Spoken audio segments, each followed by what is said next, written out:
നമ്മുടെ ഇന്നത്തെ യാത്ര കോഴിക്കോട് നിന്നും ആരംഭിച്ച് കൊല്ലൂർ മൂകാംബിക ക്ഷേത്രത്തിലേക്ക്, അവിടുന്ന് മുരുടേശ്വര ക്ഷേത്രത്തിലേക്ക് എങ്ങനെ പോകാൻ പറ്റും എന്നുള്ളതാണ്.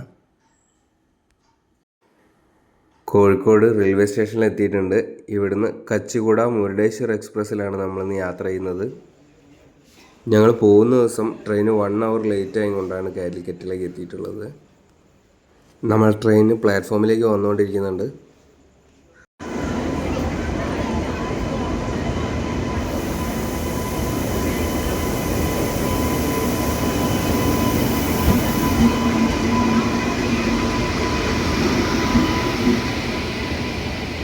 ലാലാഗുഡ ലോക്കോ ഷെഡിൻ്റെ WAP7 ആണ് നമ്മളെ ലോക്കോ വരുന്നത്.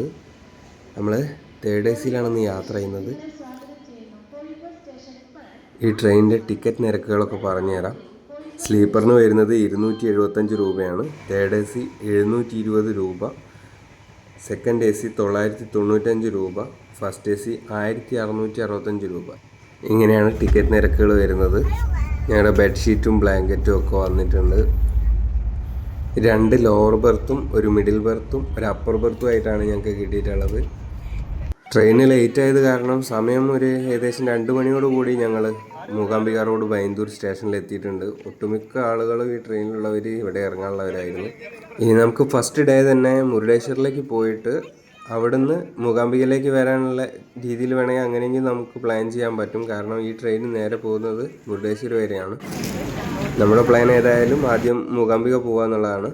സ്റ്റേഷനിൽ നിന്ന് ഇറങ്ങിയ ഉടനെ തന്നെ നമുക്ക് ഓട്ടോറിക്ഷയും അതേപോലെ തന്നെ ടാക്സിയും കിട്ടും. ടാക്സിക്ക് 900 രൂപയാണ് ചോദിക്കുന്നത്. ഓട്ടോറിക്ഷ ഫിക്സഡ് പ്രൈസാണ്, അത് 600 രൂപയാണ്. നമ്മൾ ബാർഗെയിൻ ചെയ്യാനൊക്കെ ശ്രമിച്ചിട്ടുണ്ടായിരുന്നു, ഒരു രക്ഷയില്ല. ഇനി റെയിൽവേ സ്റ്റേഷനിൽ നിന്ന് ബസ് സ്റ്റാൻഡ് വരെ നമുക്ക് ഓട്ടോയിൽ പോവാം. അതിന് 50 രൂപയാണ് അവർ ഈടാക്കുന്നത്. 600 മീറ്ററാണ് റെയിൽവേ സ്റ്റേഷനിൽ നിന്ന് ബസ് സ്റ്റാൻഡിലേക്ക് വരുന്നത്. നല്ല വെയിലുള്ള സമയവും ഉച്ച സമയത്താണല്ലോ നമ്മൾ എത്തിയിട്ടുള്ളത്, അതുകൊണ്ട് പിന്നെ ഓട്ടോറിക്ഷ പിടിക്കായിരുന്നു. ഇവിടുത്തെ ബസ് സ്റ്റാൻഡിൽ നിന്ന് കൊല്ലൂർ മൂകാംബിക ക്ഷേത്രത്തിലേക്ക് ബസ് ടിക്കറ്റ് വരുന്നത് 43 രൂപയാണ്. അത്യാവശ്യം ടൈം ഗ്യാപ്പ് ഇട്ടിട്ടാണ് അവിടുന്ന് ബസ്സുകൾ കാണാൻ പറ്റുന്നത്. അപ്പോൾ നമുക്ക് ഓട്ടോ, ഷെയർ ടാക്സി, ബസ് ഏത് ഓപ്ഷൻ വേണമെങ്കിലും നമുക്ക് ചൂസ് ചെയ്യാവുന്നതാണ്. ബസ്സിനെ സംബന്ധിച്ച് ബസ് സ്റ്റാൻഡ് എന്ന് പറഞ്ഞിട്ടൊരു സംഭവം അവിടെ ഇല്ല. ഒരു ഗ്രൗണ്ട് പോലെയുള്ള ഒരു സ്ഥലമാണ്. അവിടെ ബസ് എത്തും, അവിടുന്ന് ആൾ കയറ്റി ഫുള്ളായി കഴിഞ്ഞാൽ ബസ് എടുക്കും. അങ്ങനെയുള്ളൊരു സിസ്റ്റത്തിലാണ് അവിടെ പോകുന്നത്. ഇനി നമുക്ക് സ്റ്റേ ചെയ്യാനുള്ള റൂമുകളുടെ കാര്യത്തിലാണെങ്കിൽ സീസൺ അല്ലാത്ത സമയത്ത് ഡബിൾ ബെഡ്റൂമിന് 1200, ട്രിപ്പിൾ ബെഡ് റൂമിന് 1500, 1400 റേഞ്ചിൽ വരും. അതേപോലെ AC ആണെന്നുണ്ടെങ്കിൽ 3000 രൂപ വരെ ചോദിക്കുന്നുണ്ട്. ഇനി ഇതേ സമയം സീസൺ ആണെന്നുണ്ടെങ്കിൽ 5000 രൂപ വരെ റേറ്റ് പോകുന്നൊക്കെയാണ് ഓട്ടോക്കാരൻ പറഞ്ഞിട്ടുള്ളത്. ഞങ്ങൾ 4 പേരും 2 കുട്ടികളും ഉള്ളതുകൊണ്ട് ഒരു ട്രിപ്പിൾ ബെഡ്റൂമാണ് എടുത്തത്. ഇവിടെയുള്ള സ്കൂളുകളൊക്കെ വരുന്നത് ഈ ഒരു സ്ഥലത്തൊക്കെ ആയിട്ടാണ്. ഇത് കഴിഞ്ഞ് കുറച്ചുകൂടെ മുന്നോട്ടേക്ക് പോയി കഴിഞ്ഞാൽ കുറച്ച് ഡീപ്പായിട്ടുള്ള ഫോറസ്റ്റിൻ്റെ ഇടയിൽ കൂടെയുള്ള റോഡുകളാണ് നമുക്ക് യാത്ര ചെയ്യാനുണ്ടാവുക. ഏകദേശം ഒരു 3 മണിയോടൊക്കെ കൂടി നമ്മൾ മൂകാംബികയിൽ എത്തിയിട്ടുണ്ട്. ഇവിടെ കാണുന്ന ഒട്ടുമിക്ക ഷോപ്പുകളുടെയും ഹോട്ടലുകളുടെയും ഒക്കെ ബോർഡുകൾ മലയാളത്തിൽ എഴുതി വെച്ചായിട്ട് നമുക്ക് കാണാൻ പറ്റും. ഈ ഏറോ മാർക്കിട്ട് കാണിച്ചിരിക്കുന്നതാണ് നമ്മളെ മൂകാംബിക ക്ഷേത്രത്തിലേക്കുള്ള നടപ്പന്തലിലേക്കുള്ള.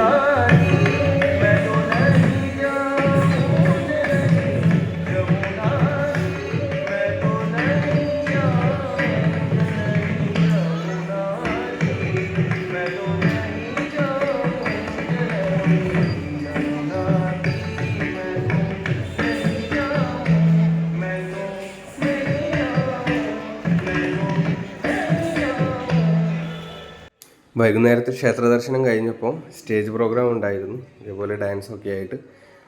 അതൊക്കെ കണ്ട് ഞങ്ങൾ പുറത്തേക്ക് ഇറങ്ങുകയാണ്. ഇതാണ് നമ്മളെ ചെരുപ്പ് വെക്കുന്ന റാക്ക്. ഇവിടെ 2 രൂപയാണ് ചെരുപ്പിന് എഴുതി വെച്ചിട്ടുള്ളത്. പക്ഷേ ഞങ്ങളോട് 5 ചെരുപ്പിന് 30 രൂപ വാങ്ങിയിട്ടുണ്ട്. ഇതേപോലെയാണ് നമ്മൾ നടപ്പന്തലിൽ നിന്ന് പുറത്തേക്ക് ഇറങ്ങിയാൽ കാണാൻ പറ്റുന്ന സ്ഥലം. ഇവിടെ എല്ലാ ഹോട്ടലുകളുണ്ട്. നമ്മളെ കേരള സ്റ്റൈലിലുള്ള ഫുഡൊന്നും അല്ലെങ്കിലും കുഴപ്പമില്ലാത്ത ഫുഡുകൾ കിട്ടും. അവിടെ എഴുതി വെച്ചിട്ടുണ്ടാവുക കേരള ഹോട്ടൽ എന്നൊക്കെയാണ്. മലയാളികളാണല്ലോ കൂടുതലായിട്ട് ഇവിടെ വരുന്നത്, അവരെ ആകർഷിക്കാനുള്ളൊരു ട്രിക്ക്.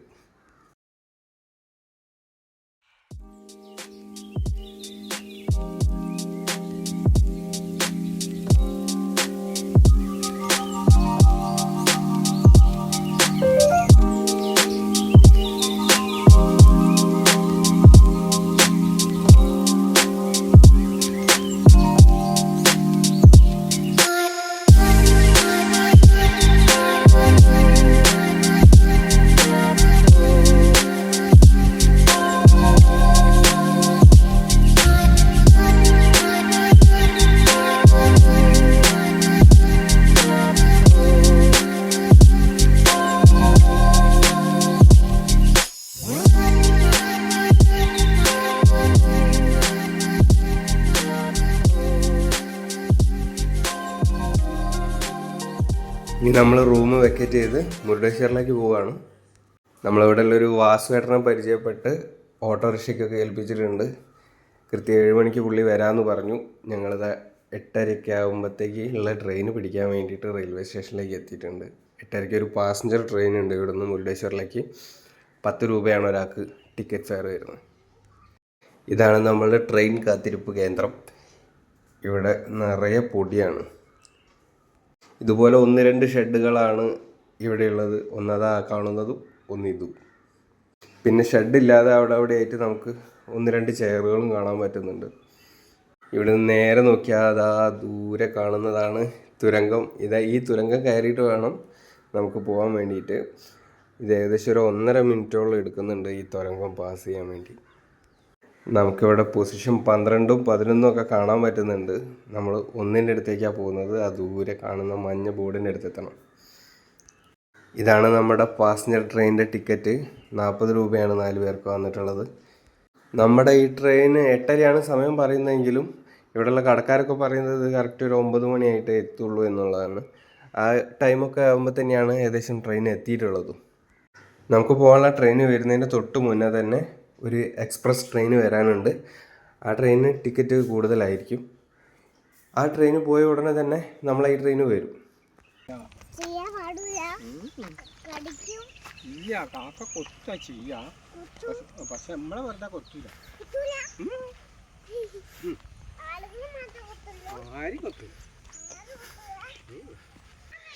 സിംഗിൾ ലൈനാണ് ഇവിടെ വരുന്നത്. അങ്ങനെ നമ്മളിവിടെ എത്തി.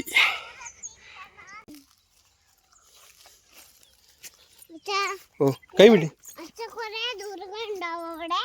ദൂരങ്ങളോ? എങ്ങോട്ട്? ഇവിടെ അല്ല, അമ്മയും അച്ഛമ്മയും ഇരിക്കുന്ന സ്ഥലം കണ്ടാ, അങ്ങോട്ട് പോവാം. ഓക്കെ, നടക്ക്. ഇനി മൂകാംബിക നിന്ന് ഡയറക്റ്റ് ആയിട്ട് നമുക്ക് മുരുടേശ്വറിലേക്ക് പോകണമെന്നുണ്ടെങ്കിൽ ഓട്ടോറിക്ഷയ്ക്ക് ചാർജ് വരുന്നത് 1600 രൂപയാണ്.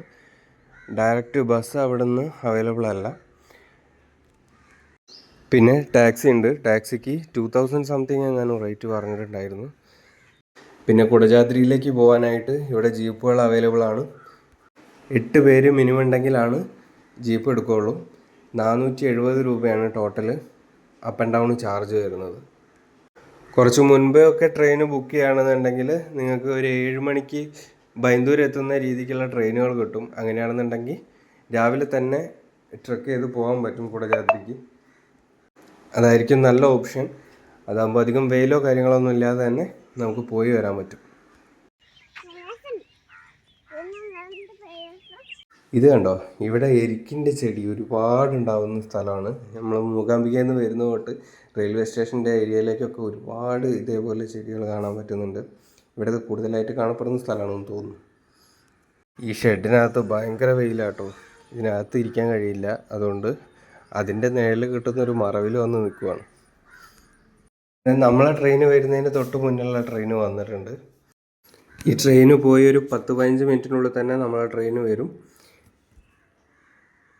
നമ്മൾ പോകാൻ ഉദ്ദേശിക്കുന്ന പാസഞ്ചർ ട്രെയിനിൻ്റെ നമ്പർ വരുന്നത് 56616 ആണ്. Mangalore central Madgaon passenger.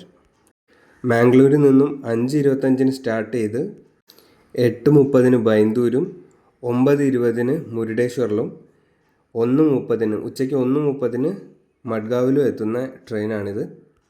നമ്മൾ തുരങ്കത്തിലൂടെയുള്ള യാത്രയാണ് ഇപ്പോൾ ചെയ്യുന്നത്. ഏകദേശം 1.5 മിനിറ്റിലധികം ഈ യാത്രയുണ്ട്.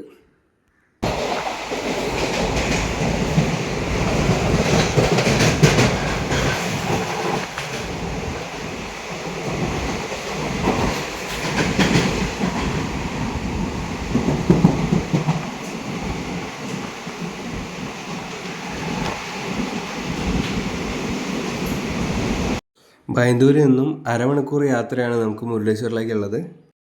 ബൈന്ദൂർ റെയിൽവേ സ്റ്റേഷൻ എടുത്തു കഴിഞ്ഞാൽ 4ാമത്തെ സ്റ്റേഷനാണ് നമുക്ക് മുരുടേശ്വർ വരുന്നത്. ഇതിനിടയ്ക്ക് ഷിരൂർ, ബദ്കൽ, ചിത്രാപൂർ ഇങ്ങനെയുള്ള 3 സ്റ്റേഷനുകളുണ്ട്. ഇപ്പം നമ്മൾ പോയിക്കൊണ്ടിരിക്കുന്ന ടണൽ കൂടാതെ ഒരു ടണൽ കൂടെ ഉണ്ട് ഇതിനിടയിൽ. നമ്മളിവിടുത്തെ ആദ്യത്തെ സ്റ്റേഷനിലേക്ക് എത്തിയിട്ടുണ്ട്. ഷിരൂർ എന്നാണ് സ്റ്റേഷൻ്റെ പേര്.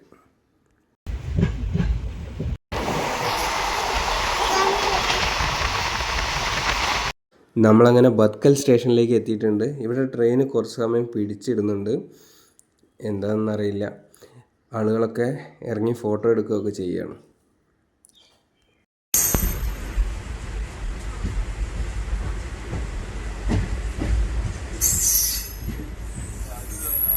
അങ്ങനെ നമ്മൾ മുരുടേശ്വർ റെയിൽവേ സ്റ്റേഷനിൽ ഇറങ്ങി. ഇവിടെ നിന്നും ഓട്ടോ ആണ് അവൈലബിൾ ആയിട്ടുള്ളത് നമുക്ക് മുരുടേശ്വറിലേക്ക് പോകാൻ വേണ്ടിയിട്ട്. ഇതാണ് സ്റ്റേഷൻ്റെ പുറത്തുനിന്നുള്ള കാഴ്ച. ഈ ഭാഗത്തായിട്ടാണ് ഓട്ടോറിക്ഷയ്ക്ക് നിർത്തിയിടുന്നത്. 60 രൂപയാണ് ഓട്ടോറിക്ഷയ്ക്ക് ചാർജ് വരുന്നത്. നമ്മളെ നാട്ടിലൊക്കെ കാണുന്ന പോലത്തെ ബാക്കിൽ ലഗേജ് ഒന്നും വെക്കാൻ പറ്റുന്ന ടൈപ്പ് ആപ്പേൻ്റെ ഓട്ടോറിക്ഷയൊന്നും ഇവിടെ കാണാൻ പറ്റുന്നില്ല. എല്ലാം ചെറിയ ഓട്ടോകളാണ്. അപ്പോൾ അതുകൊണ്ട് ലഗേജും കാര്യങ്ങളൊക്കെ ഉള്ളതുകൊണ്ട് തന്നെ നമുക്ക് 2 ഓട്ടോ ആയിട്ട് വിളിക്കേണ്ടി വന്നിട്ടുണ്ട്. ഇതാണ് മുരുടേശ്വറിലെ ഫസ്റ്റത്തെ കവാടം വരുന്നത്. റോഡ് ക്രോസ് ചെയ്താൽ ഇവിടുന്ന് കുറച്ച് ദൂരം മുന്നോട്ട് പോകുമ്പോൾ തന്നെ നമുക്ക് ഓട്ടോൻ്റെ അകത്തുനിന്ന് രാജഗോപുരം കാണാൻ പറ്റുന്നതാണ്. 20 നിലകളോളമുള്ള രാജഗോപുരത്തിൻ്റെ മുകളിലേക്ക് പോകാൻ ലിഫ്റ്റ് സൗകര്യം അവിടെ അവൈലബിൾ ആണ്.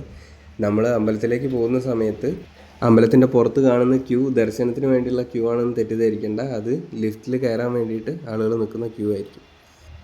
നമ്മളെ ട്രെയിനിന് ഒരു 3/4 മണിക്കൂറോളം ലേറ്റ് ആയിട്ടുണ്ട്. അപ്പം ഒരു 10:15 ആയിട്ടാണ് നമ്മളിവിടെ എത്തിയിട്ടുള്ളത്. ഇനി 1 മണി വരെയാണ് നമുക്ക് അമ്പലത്തിനകത്ത് ഇരിക്കാനുള്ള സമയമുള്ളത്. അത് കഴിഞ്ഞാൽ സെക്യൂരിറ്റീസ് നമ്മൾ പുറത്തേക്കാക്കും. പിന്നെ 3 മണിക്കാണ് അമ്പലത്തിൽ പ്രവേശിക്കാൻ പറ്റുക. ഈ സ്ട്രെയിറ്റ് റോഡിൽ നമുക്ക് ഗോപുരം കാണാൻ പറ്റുന്നുണ്ട്. ഓട്ടോ കവാടത്തിൻ്റെ അടുത്ത് വരെ നമ്മൾ എത്തിച്ചേരുന്നുണ്ട്. ഇനി നമ്മൾ ആദ്യം പറഞ്ഞ പോലെ ഡയറക്റ്റ് ആയിട്ടാണ് നിങ്ങൾ മുരുടേശ്വറിലേക്ക് വരുന്നതെങ്കിൽ ഇവിടെ റൂം എടുക്കാതെ തന്നെ നമുക്ക് ഫ്രഷപ്പ് ആവാനൊക്കെയുള്ള സൗകര്യം റെയിൽവേ സ്റ്റേഷനിലുണ്ട്. കുളിക്കാനും ടോയ്ലറ്റ് യൂസ് ചെയ്യാനും എല്ലാ സൗകര്യങ്ങളും അവിടെ ഉണ്ട്. ഇനി ഫാമിലിയൊക്കെ ആയിട്ടാണ് വരുന്നതെങ്കിൽ ഫ്രഷപ്പ് ആവാനുള്ള റൂമുകളും ഇവിടെ അവൈലബിൾ ആയിട്ടുണ്ട്. ഓട്ടോ ഇറങ്ങിയിട്ടുണ്ട്. ഇനി ക്ലോക്ക് റൂമിൽ പോയിട്ട് നമ്മളെ ലഗേജ് കാര്യങ്ങളൊക്കെ അവിടെ വെക്കാം. ഒരു ബാഗിന് 20 രൂപയാണ് ഈടാക്കുന്നത്. ഹാൻഡ് ബാഗും ഫോണും ഒന്നും അമ്പലത്തിൻ്റെ അകത്തേക്ക് കൊണ്ടുപോകുന്നതിന് റെസ്ട്രിക്ഷനൊന്നുമില്ല. ക്ഷേത്രത്തിന് അടുത്തോട്ട് പോകുന്നതിനനുസരിച്ച് നമ്മളെ ഫോട്ടോഗ്രാഫേഴ്സ് അപ്രോച്ച് ചെയ്യും. ഒരു ഫോട്ടോയ്ക്ക് 60 രൂപയാണ് പറയുക. ഫോട്ടോ ഒന്നും ഒട്ടും ക്ലിയർ ഇല്ലാത്ത ഫോട്ടോ ആണ്. ഇവർ ഫോട്ടോ എടുക്കുന്ന SLR ക്യാമറയിലൊന്നുമല്ല, ജസ്റ്റ് ചെറിയൊരു പോയിൻറ്റ് ഷൂട്ട് ക്യാമറയാണ്. അതിന് ഫുള്ള് ഗ്രെയിൻസും കാര്യങ്ങളൊക്കെ ആയിട്ട് ലൈറ്റിങ്ങും ഒന്നും ശരിയായിരിക്കില്ല. അവർ എഡിറ്റ് എന്ന് പറയുന്ന സാധനം ആ ഫോട്ടോൻ്റെ മുകളിൽ ചെയ്യാനേ പോകുന്നില്ല. എങ്ങനെയാണോ ഒരു ഫോട്ടോ ഉള്ളത് അത് അതേപോലെ ആ ഗ്രെയിൻസും കാര്യങ്ങളൊക്കെ ആയിട്ടാണ് നമുക്ക് ഫോട്ടോ വന്നിട്ടുള്ളത്. ഒട്ടും തൃപ്തികരമായിരുന്നില്ല. പിന്നെ ഒരു ഫോട്ടോ എന്ന് പറഞ്ഞിട്ട് അവർ 4 ഫോട്ടോ ക്ലിക്ക് ചെയ്ത് പ്രിൻ്റ് ചെയ്തിട്ടുണ്ടായിരുന്നു. നമ്മൾ നല്ലതായിരിക്കും എന്ന് പ്രതീക്ഷിച്ചിട്ട് ഓക്കെ പറഞ്ഞു. പക്ഷേ കിട്ടിയപ്പോൾ ഇങ്ങനെയായിരുന്നു. ഫോട്ടോ എടുത്തു കഴിഞ്ഞാൽ ഒരു ടോക്കൺ തരികയാണ് ചെയ്യുക. നമ്മൾ അമ്പലത്തിൻ്റെ ഉള്ളിൽ കയറി പുറത്തേക്ക് ഇറങ്ങിയതിന് ശേഷം അവർക്ക് കൗണ്ടറിൽ പോയിട്ട് ടോക്കൺ കൊടുത്തു കഴിഞ്ഞാൽ അവർ പ്രിൻ്റ് ചെയ്തിട്ട് നമുക്ക് ഫോട്ടോ തരുന്നതാണ്. ഇവിടെ നമ്മളുടെ ഫുഡ് വെയർസ് വെക്കാനുള്ള റാക്കുകൾ അവൈലബിൾ ആണ്. 5 രൂപയാണ്. പിന്നെ ശ്രദ്ധിക്കേണ്ട പ്രധാന കാര്യം എന്താണെന്ന് വെച്ചാൽ നമ്മൾ അമ്പലത്തിലേക്ക് പോകുമ്പം വെള്ളം മസ്റ്റായിട്ട് കരുതിയിരിക്കണം. വെള്ളത്തിൻ്റെ ബോട്ടിൽ കയ്യിലില്ല എന്നുണ്ടെങ്കിൽ നമ്മൾ അകത്ത് കയറിയതിന് ശേഷം പിന്നെയും പുറത്തേക്ക് ഇറങ്ങിയിട്ട് കുറച്ച് ദൂരം നടന്നിട്ട് വേണം ബോട്ടിൽ വാങ്ങാൻ പോകാൻ. അങ്ങനെ പോകുന്ന സമയത്ത് നമുക്ക് ചെരുപ്പുണ്ടാവില്ല. ഈ ഭാഗത്തൊക്കെ നല്ല ചൂടാണ്, കാല് പൊള്ളും. സോ ഈ കാര്യം ഒന്ന് മൈൻഡിൽ വെച്ചേക്കുക. വെള്ളം മസ്റ്റായിട്ട് കയ്യിൽ കരുതുക. ഇവിടെ ബീച്ചിൽ ഈവനിങ് ടൈം ആക്ടിവിറ്റീസൊക്കെ അവൈലബിൾ ആണെന്ന് തോന്നുന്നു.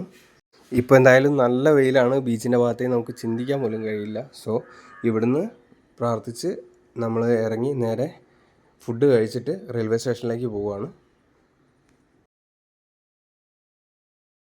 നമ്മളകത്തേക്ക് കയറുന്നതിന് മുന്നേ തന്നെ റൈറ്റ് സൈഡിലുള്ള വഴിയിലൂടെ പോയി കഴിഞ്ഞാൽ ഈ ശിവൻ്റെ സ്റ്റാച്യു കാണാൻ പറ്റും. ഇവിടെ നിന്നിട്ടാണ് ഫോട്ടോഗ്രാഫേഴ്സ് നമുക്ക് ഫോട്ടോ എടുത്തു തരുന്നത്. ഇത് ക്ഷേത്രത്തിൻ്റെ ഉള്ളിലുള്ള വിഷ്വൽസാണ്. ഒരു മോഡറേറ്റ് ആയിട്ടുള്ള ഒരു തിരക്ക് ഇവിടെ ഉണ്ടായിരുന്നു. ഭഗവാന്റെ സ്റ്റാച്യു ഇവിടെ നിന്ന് നമുക്ക് കാണാൻ പറ്റുന്ന ഈ ഒരു രീതിയിലാണ്. നല്ല ഗോൾഡൻ കളറിലാണ് ഇവിടുത്തെ പെയിൻറ്റുകളും കാര്യങ്ങളൊക്കെ ചെയ്ത് വെച്ചിരിക്കുന്നത്. നല്ല ഭംഗിയുണ്ടായിരുന്നു. ക്ഷേത്രത്തിൽ നിന്ന് ഇറങ്ങിക്കഴിഞ്ഞാൽ ഇടതുഭാഗത്തേക്ക് നമ്മൾ ഇറങ്ങുന്ന സമയത്ത് അവിടെ ഇരിക്കാനുള്ള സ്ഥലങ്ങളൊക്കെ സെറ്റാക്കി വെച്ചിട്ടുണ്ട്. അവിടുന്ന് 1 മണിയായ സമയത്ത് ഞങ്ങളെ സെക്യൂരിറ്റീസ് പുറത്താക്കി. പിന്നെ ഭക്ഷണം കഴിച്ചിട്ട് നേരെ റെയിൽവേ സ്റ്റേഷനിലേക്ക് പോയിട്ട് പൂർണ്ണ എക്സ്പ്രസ്സിലാണ് ഞങ്ങൾ തിരിച്ചു പോന്നിട്ടുള്ളത്. ഈ മുരുടേശ്വർ റെയിൽവേ സ്റ്റേഷനിൽ കുട്ടികൾക്കുള്ളതും വലിയവർക്കുള്ളതുമായിട്ടുള്ള ഡ്രസ്സുകൾ 250 രൂപീസിന് അവൈലബിൾ ആണ്. നല്ല കളക്ഷൻസ് ഉണ്ട്. ബോർഡിന് പിൻവശത്ത് കാണുന്ന സ്ഥലത്താണ് വെയിറ്റിംഗ് റൂം. സ്റ്റേഷനിലെ ട്രെയിനിൻ്റെ ഡീറ്റെയിൽസ് ആണ് ഞാൻ ഇവിടെ കൊടുക്കുന്നത്. അപ്പോൾ മറ്റൊരു വീഡിയോ ആയിട്ട് കാണുന്നതുവരെ ബൈ. ലൈക്ക് ചെയ്യുക, ഷെയർ ചെയ്യുക, സബ്സ്ക്രൈബ് ചെയ്യുക. താങ്ക്